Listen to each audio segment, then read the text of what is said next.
Certains demandent Urbi et Orbi l'organisation des élections face à d'autres, une majorité qui veulent que le pays soit sécurisé.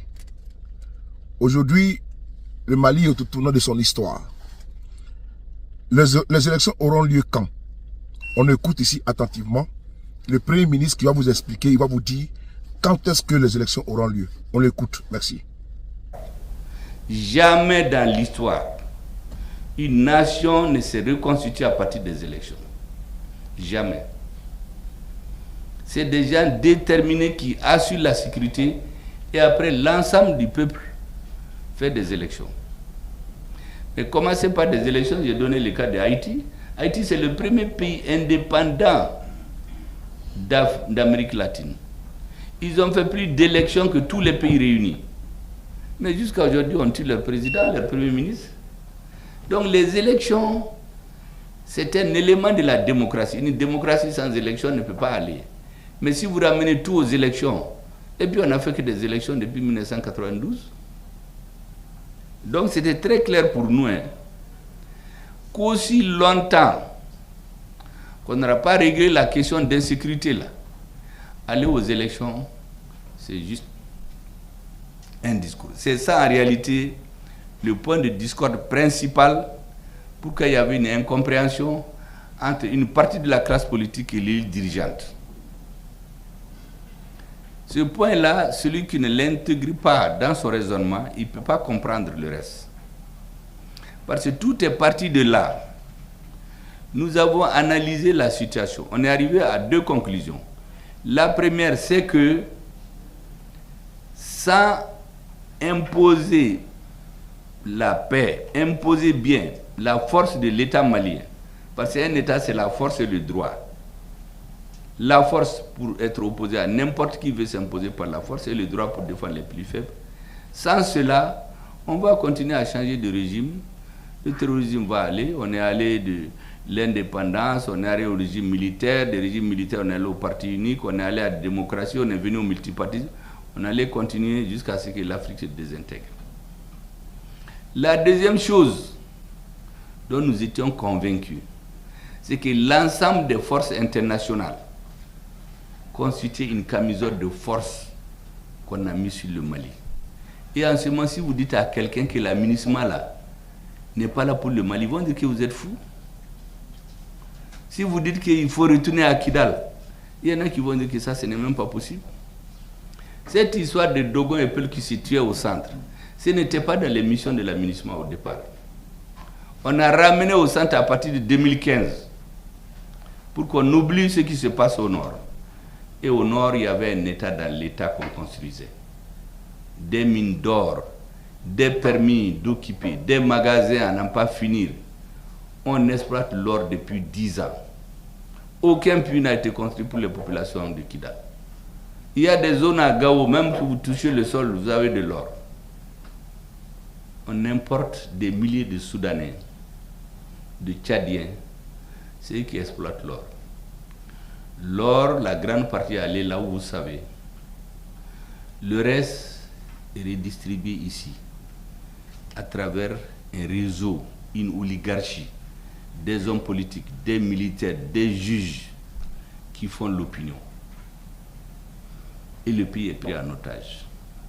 Et donc pour nous, il fallait détricoter ce tissu-là. Si vous le disiez au début, on va dire que vous êtes fous. Les autres disaient qu'il faut aller aux élections. À supposer qu'on aille aux élections, on élise un président. Mais il ne sera pas plus engagé qu'Ibeka. Ibeka, en 2017, c'est le président le plus légitime qu'il y a eu dans l'histoire du Mali après Modibo Keïta, qui avait une légitimité populaire. Mais lui, il avait la légitimité historique et populaire. Les Modibo avaient une légitimité historique. Mais il a craqué après. Parce qu'on voulait d'un président faible, qu'on peut faire chanter, on fait ce qu'on veut. Et celui qui a vu l'intervention de Ibeka à la signature de l'accord pour la paix et la réconciliation, l'altercation qu'il y a eu entre lui et le représentant spécial des Nations Unies adjoint, Hervé Lartous, chargé des opérations. Ce jour-là, Ibeka est allé. C'est le sang malien qui a coulé dans ses veines ce jour-là. Il a dit, Hervé Lartous, nous avons une claire conscience des relations internationales. Nous savons ce que vous voulez. Le Mali a toujours respecté ses engagements. Vous nous dites de ne pas attaquer ceux qui n'ont pas signé l'accord. Vous nous menacez. Oh, le Mali a toujours respecté ses engagements. Qu'est-ce qui se passe? En fait, c'est la SEMA qui a refusé de signer. Donc, depuis ce moment, ils ont commencé à défendre la SEMA. La SEMA a été signée le 20 juin, ce qu'ils appellent le relevé des conclusions. Et c'est là-dedans qu'il y a le poison qui divise le Mali. La partition du Mali est actée dans ces documents qui ont la même valeur juridique que le document de base. Mais Ibeka, ce jour-là, était dans tous ses états. Donc, il sentait la trahison. Il le sentait. Avant lui, avant de tomber, moi je l'ai dit aux uns aux autres, je l'ai vu le 17 mars 2012, 5 jours avant sa chute. Ça faisait 5 ans qu'on ne s'est pas vu. Quand on a fini de nous entretenir, arrivé à la porte, il m'a pris par la main. Il me dit, cousin, toute personne qui a tété le lait malien d'une femme malienne, toute personne qui a le sang malien qui coule dans ses veines, il y a des pays dans ce monde qui ne voudront jamais que son pays soit quelque chose. Que ça fait 6 mois, il y a un président auquel il veut téléphoner, il refuse même de prendre son téléphone. Mais il était fini, en réalité le complot contre lui était déjà ficelé. Il est tombé. ATT est tombé. Les Djonguna sont venus. Bon, la CEDEAO a fait les pam-pam-pam, on a cru que c'est les élections. C'est ce qu'on ne voulait pas répéter. Parce que la transition de 2002, il n'y avait pas d'aile politique. C'était juste les militaires. Ou baga, embargo, on est allé à Ouaga. Tout le monde est rentré dans l'avion, ils sont venus, on a tous cédé. Mais ça n'a servi à rien. C'était bien de nous mettre la corde au cou. Djonguna a écrit pour dire qu'il faut un soutien aérien et un renseignement. Ce n'était pas prévu qu'il y ait des militaires français au sol. Ils ont appliqué ça jusqu'à Anefis, mais à partir d'Anefis, ils sont retournés à une convention du 7 septembre 1907, signée par la France, où c'est écrit « L'ADRA des Ifogas appartient aux Ifogas et à ceux qu'il plaira à la France d'y installer ». On a interdit à l'armée malienne d'aller.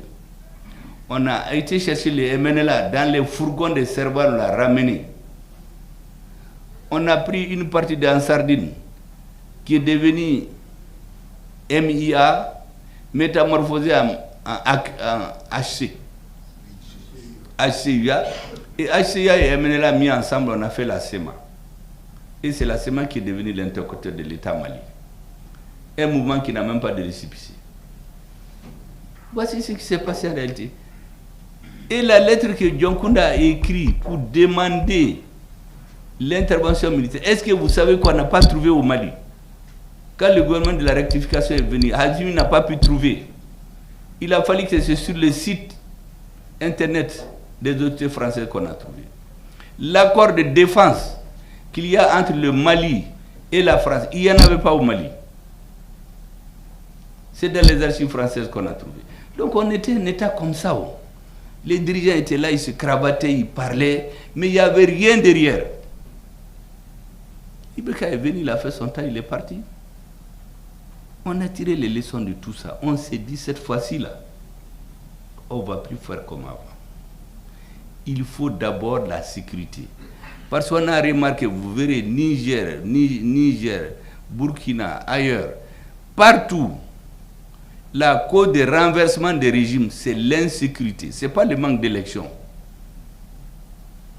Et donc nous avons dit, attaquons-nous d'abord à l'insécurité. La deuxième chose, il faut détricoter cette chemise-là. Mais en ce moment, une partie de la classe politique avait d'autres données, donc elle ne pouvait pas se comprendre avec nous. Moi, je voulais vraiment que les uns et les autres comprennent pourquoi il y avait ce hiatus-là. On a élaboré des termes à l'extérieur. Nous, on sait des officines qui ont élaboré. Le Premier ministre clivant. Parce que n'oubliez pas quand Assimi Goïta a été à Accra, la CEDEAO en bloc s'est opposé à la nomination du Premier ministre. Ils ont dit de trouver quelqu'un d'autre. Il a tenu bon. Et ils ont dit qu'ils vont voir d'ici 3 mois s'il arrive à tenir. Mais nous, c'était très clair. On avait la chance, contrairement à la transition de 2012, la transition militaire et l'ère politique, on avait une symbiose de réflexion. Et on a commencé à travailler. L'armée a préparé dans le plus grand secret ce que nous avons appelé la grande offensive militaire qui a été déclenchée à partir de mi-décembre 2021.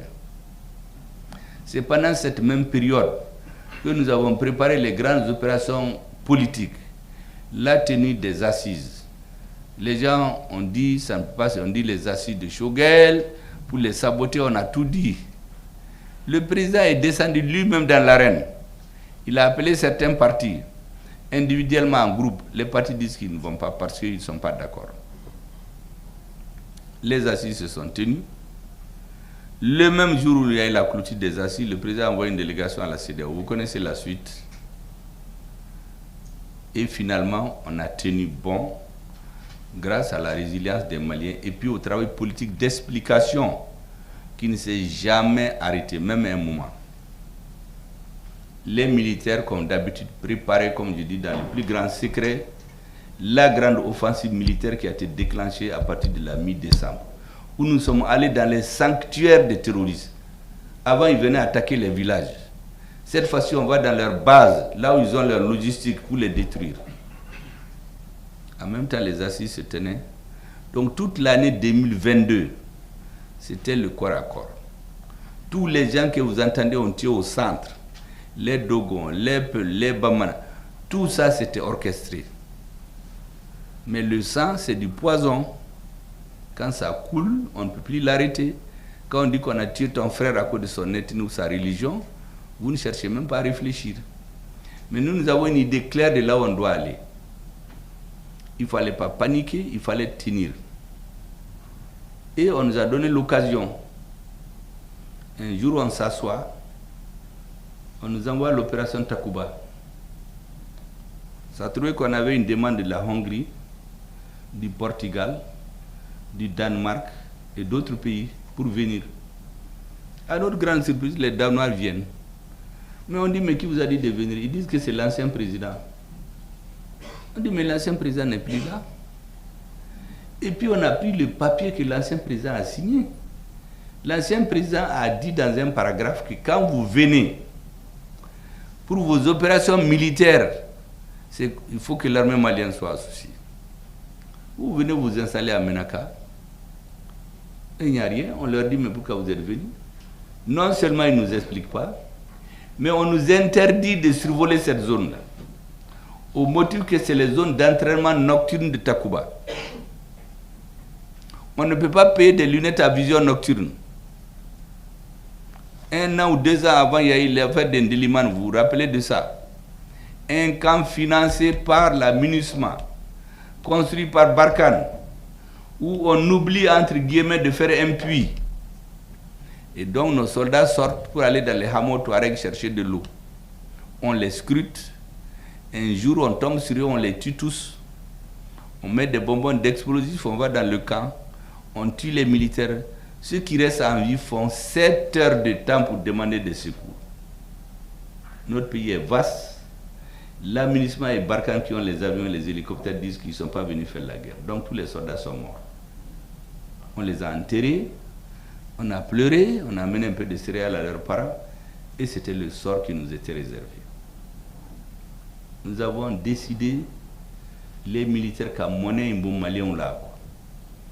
C'est pour que quand je les appelle après les monnaies Baudéon là, certains pensaient que c'était de la flagornerie. En réalité, je sais de quoi je parlais.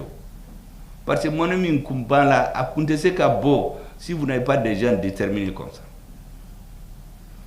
C'est comme ça qu'on a décidé de détricoter cette affaire-là. Finalement, le gouvernement, le Parlement danois a fini par dire à ces gens, mais les Maliens ne veulent pas de vous, vous ne pouvez pas rester chez eux. Le pays qui vous a fait venir, le Balabala, qui vous a pris 1 milliard d'euros pour mettre en poche, en disant que le Mali c'est pour lui. Mais il ne peut pas vous amener là-bas. On les a renvoyés. On a décidé de passer à l'étape suivante, G5 Sahel. G5 Sahel, c'est pour les 5 pays. On paye 400 millions de francs CFA par an de cotisation. Notre tour arrive, C'est un pays extra-africain qui dit que la réunion ne se tient pas chez nous. La date venue ne sont pas tenues, nous avons écrit pour dire qu'on est sorti. Takuba, G5 Sahel Sara, Alakahinala. Donc c'est comme ça qu'ils sont partis. Il est resté Barkhane. Barkhane, les gens étaient là, mais nous on faisait le travail politique. On a su très bien au niveau du M5 qu'il y avait une préparation en profondeur d'un affrontement avec les militaires maliens. Ce qu'on a fait en Côte d'Ivoire en 2004, on a détruit leur flotte aérienne et tout. Donc les gens s'apprêtaient à faire un affrontement avec les militaires maliens. C'est disant que cette fois-ci, ils vont régler leur compte. Mais les gens de Gao se sont organisés. Ils ont chassé Barkhane en une nuit. C'est à la frontière du Niger qu'ils ont dit qu'ils ont quitté. Ils ont même oublié certains équipements là-bas. Pour vous dire que dans cette affaire-là, le tout n'est pas politique, le tout n'est pas militaire. C'est les deux ensemble. Barkhane est parti. Maintenant, il reste MINUSMA. On a laissé le temps pour nous préparer. Moi, j'ai reçu tellement de diplomates dans mon bureau qui demandaient si la MINUSMA va partir ou non. On leur dit d'attendre d'abord. Notre ministre des Affaires étrangères va parler. Effectivement, le jour venu, le président nous a tous réunis. Nous avons débattu, on est arrivé à la conclusion qu'il faut leur dire de quitter notre pays immédiatement. Parce que nous avions les preuves que tous les terroristes étaient armés, transportés, nourris, largués nuitamment par des forces étrangères. Et nous avons dit que tant que ces forces ne quittent pas notre pays, il n'y aura jamais la paix. Donc notre ministre des Affaires étrangères a pris l'avion, il est arrivé là-bas.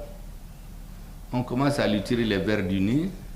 Lui n'a rien dit, c'est dans la salle qu'il a laissé sa bombe éclater. Quand il a fait prao là-bas, il y a eu des crises cardiaques ici à Bamako. Parce que des gens sont tombés en syncope, parce que personne ne savait que ça c'était possible. En RDC, par exemple, depuis 2018, on a dit aux forces internationales de partir, mais elles sont là-bas encore. Donc ils ont dit que les Maliens là, ils sont en train de faire des bruits seulement. On nous a empêchés de montrer nos preuves. Parce que si jamais on les montrait là, tous les Africains allaient se révolter. Donc nous on est venus. Je crois qu'on a dit qu'ils vont partir. On n'a pas dit ça. On est venu, on s'est assis. On dit maintenant, il faut définir les critères de départ. Départ ordonné, on s'entend. Coordonné avec les autorités maliennes. Et sécurisé par les forces armées maliennes. Mais quand on a commencé ça, les gens ont dit à tout le monde que nous on va regretter. Que parce qu'on fait trop de fanfaronnades. Mais ce jour-là, ils ont mis tous les paquets à Ber. Ber et on a fait un affrontement direct. Et nous avons gagné. Nous avons éliminé leur chef d'état-major général des armées là-bas. D'autres ont fui en Mauritanie. Depuis qu'on a pris Ber, ils ont dit maintenant il faut qu'on retourne la population civile contre ces gens-là. Parce que comme je vous dis, dans une société, vous avez 90 à 98%, ça c'est le peuple. Ceux qui dirigent c'est peut-être 1%. Ceux qui sont opposés peut-être 1%. Les deux là se battent chacun pour avoir la confiance des 98% là. Donc ils ont décidé de faire révolter la population contre nous. Les services secrets sont rentrés en jeu. L'affaire du bateau Tombouctou là, ce n'est pas le CSA, c'est les services secrets de deux pays que nous connaissons. L'embargo contre Tombouctou, c'est des services secrets. Le soulèvement dans le camp de Gao, c'est les services secrets. Et en ce moment, il y avait des journalistes, nous on a tous les journaux, on a les vidéos, qui disaient ah, il faut la paix. Ce gouvernement-là, il est trop va-t-en guerre. Il faut arrêter, parce que c'est le message qu'ils voulaient. Heureusement, nous, on a une façon de faire. Le président, à chaque deux conseils, nous rappelle. Il dit le centre de gravité du pouvoir de la transition doit être le peuple. Tant que nous sommes restés collés au peuple, là, ça va aller. Effectivement, on a annulé les festivités, les côtés festifs des fêtes du 22 septembre. On a fait ce qu'on peut. Et les populations de Gao et Tombouctou, heureusement, ont suivi le gouvernement. Ça a retardé effectivement notre départ sur Kidal. Parce que ça a faussé complètement les plans. Mais après, nous avons repris la route. On est arrivé à Nefis. Là-bas, il n'y a même pas eu de bataille. Ils ont quitté avant. Or, à Nefis, depuis 2013, le Mali n'a pas mis pied là-bas.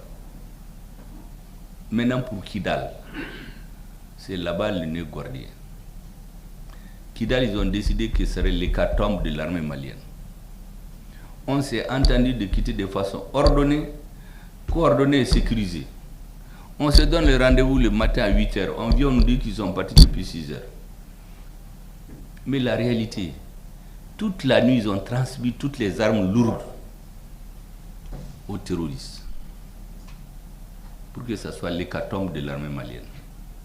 On a miné partout pour que tous les militaires laissent leur vie là-bas. Mais ce qu'ils ne savaient pas, c'est que nous aussi, on avait des militaires qui travaillaient. Contrairement à ce que certains disaient que Mali n'y a pas de soldats, dès que tu tires, ils fuient. Il y a des hommes politiques ici qui se sont permis d'aller dire ça dans des parlements en Europe, on les applaudissait. Il y a d'autres qui disaient qu'il n'y a que des soldats pour faire des coups d'État ou des défilés. Certains sont là, ils veulent être présidents d'ailleurs du Mali. Mais les militaires maliens ont démontré là-bas, ce que j'ai dit, c'est digne d'être enseigné dans les plus grandes écoles de guerre. Nous avons détruit un à un toutes les armes lourdes. Même ceux qui sont venus de l'extérieur, on les a détruits. L'armée est venue, on a déminé toute la ville. Et l'armée est rentrée dans Kidal. Il n'y a même pas eu la poule qui a quitté ses œufs, d'après les Bama. J'aime oublier Fanka. Est-ce que vous savez que quand on a tué plus de combien de personnes, 40 personnes dans les bateaux de Tombouctou, il y a eu une réunion de la CEDEAO, ils n'ont même pas parlé de ça. À l'ONU, ils n'ont même pas pu s'entendre sur une simple lettre de condoléances au président du Mali. Donc c'était très clair qu'il y a des forces qui n'ont pas le même objectif que nous. À partir de ce moment, nous avons dit qu'il faut serrer les ceintures encore. On a pris Tessalit, Aguelo. Quand on a fini de tout prendre, on a désigné un gouverneur. Moi, je l'ai reçu ici. J'ai dit, vous ne partez pas là-bas en tant qu'Imgad. Vous partez en tant que représentant de l'État malien. Vous êtes Imgad, vous êtes Ifogas, vous êtes Chamanomas, vous êtes Soray, vous êtes Pel, vous êtes Bella, vous êtes tout là-bas. Et c'est comme ça que vous allez restaurer l'État malien. Ça, à partir de ce moment, c'est une nouvelle donne au Mali. La guerre, là, vous pouvez la gagner si vous êtes minoritaire et déterminé. Mais la paix, là, vous ne pouvez pas la gagner. Pour gagner la paix, il faut tous les Maliens. Et les Maliens, beaucoup ne comprenaient pas en réalité. Moi, j'ai des parents qui défendaient l'ADEMA, qui défendaient Ibeka. Mais ces gens ne pouvaient pas imaginer ce qui se faisait ici. Qu'on peut sortir l'argent de 6 hélicoptères de combat. Des individus vont récupérer l'argent. Et on nous vend un vieil hélicoptère recyclé qui tombe en panne d'air. C'est nous qui l'avons remis en marche, on l'a mis au trait. 6 avions de combat. Quelqu'un détourne l'argent des 2 avions. Les 2 autres avions, les options de combat nocturne et autrement, donc ça devient des simples avions de transport. Mais celui qui ne sait pas ça, il va soutenir son parti. Mais si tu lui expliques ça aujourd'hui, et qu'il dit qu'il a compris, est-ce que vous allez continuer à lui dire non, non, non, vous étiez à Déma, vous ne les avez pas suivis, donc vous n'êtes... Mais non. Maintenant, c'est un nouveau paradigme. Tout ce qui est passé avant, là, il faut tourner la page dessus.